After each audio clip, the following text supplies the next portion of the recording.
Studi terbaru keanekaragaman terumbu karang yang dapat berubah seiring dengan kedalamannya di laut. Hasil sebuah studi baru menunjukkan bahwa terumbu karang mesozoik berfungsi jauh berbeda dari ikan mereka yang lebih dangkal. Jenis terumbu karang ini tidak mungkin menawarkan perlindungan bagi ikan air dangkal yang mencoba melarikan diri dari pemanasan dan didorong oleh perubahan iklim di permukaan laut. Penelitian ini didasarkan pada ratusan penyelam dengan total lebih dari 1.000 jam di bawah air lokasi-lokasi di seberang Pasifik dan Atlantik.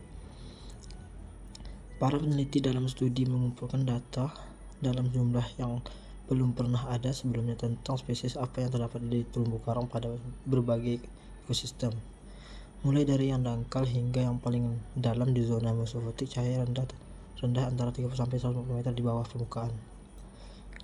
Temuan kami memperkuat bahwa ekosistem mesozoik tidak harus menjadi tempat perlindungan bagi ikan dangkal yang melarikan diri dari perairan yang memanas, kata Ornithology California Academy of Sciences sekaligus Direktur California Academy of Sciences of Terumbu yang lebih dalam ini tampak penuh, yang berarti bahwa sebagian besar ceruk dan spesies yang baru tiba dapat bertahan hidup sudah diisi oleh spesies yang berevolusi di bawah kondisi lingkungan berbeda yang ditemukan di kedalaman. Jelas yang terlibat dalam penulisan makalah studi yang terbit di jurnal.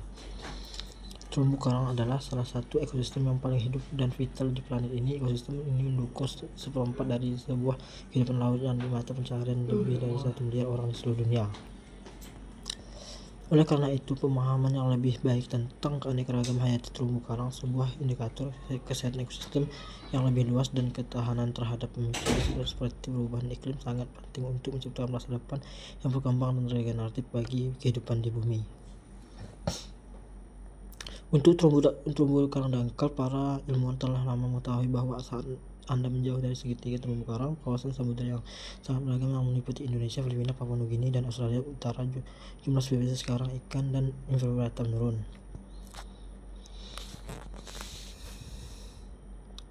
Namun, sampai sekarang tidak ada yang tahu apakah pola yang sama berlaku untuk terumbu yang lebih dalam. Sebagian besar pengetahuan kita tentang keanekaragaman hayati di terumbu karang didasarkan pada perairan dangkal, kata anggota penulis studi Hudson Pinheiro yang merupakan ahli biologi Center for Biology at University of Paulo yang penerima beasiswa riset California Academy of Sciences. Namun ketika tenggelam sedikit lebih dalam, kita melihat bahwa semuanya berubah. Semua yang kita pikirkan diketahui tentang aturan perakitan terumbu karang, tekanan ekologis yang menjelaskan spesies atau kelompok organisme apa yang bertahan dan berkembang dalam ekosistem tertentu berubah seiring dengan kedalaman. Kami menemukan bahwa banyak dari pengaruh kuat pada pola keanekaragaman hayati yang telah diidentifikasi dari penelitian yang fokus pada perairan dangkal. Tampaknya dari penelitian ini fokus pada perairan dangkal, pengaruh yang jauh lebih kecil pada terumbu mesozoik yang lebih dalam, kata ahli ekologi. Ini berarti variasi keanekaragaman ikan jauh lebih sedikit terlepas dari jaraknya dan dari segitiga terumbu karang. Ini juga menunjukkan bahwa proses evolusi dan lingkungan yang membentuk komunitas ikan karang mungkin berbeda untuk terumbu karang mesozoik daripada terumbu karang dangkal yang biasanya kita pelajari. Bagi para peneliti, penemuan ini menunjukkan adanya filter ekologis yang kuat antara terumbu karang dangkal dan dalam yang dapat mencegahkan spesies air dangkal mencari karang yang lebih dingin dan lebih dalam menghadapi perubahan iklim. Temuan ini menjadi alasan yang kuat untuk memperluas perlindungan laut untuk terumbu karang kedalaman yang lebih dalam, simpul mereka.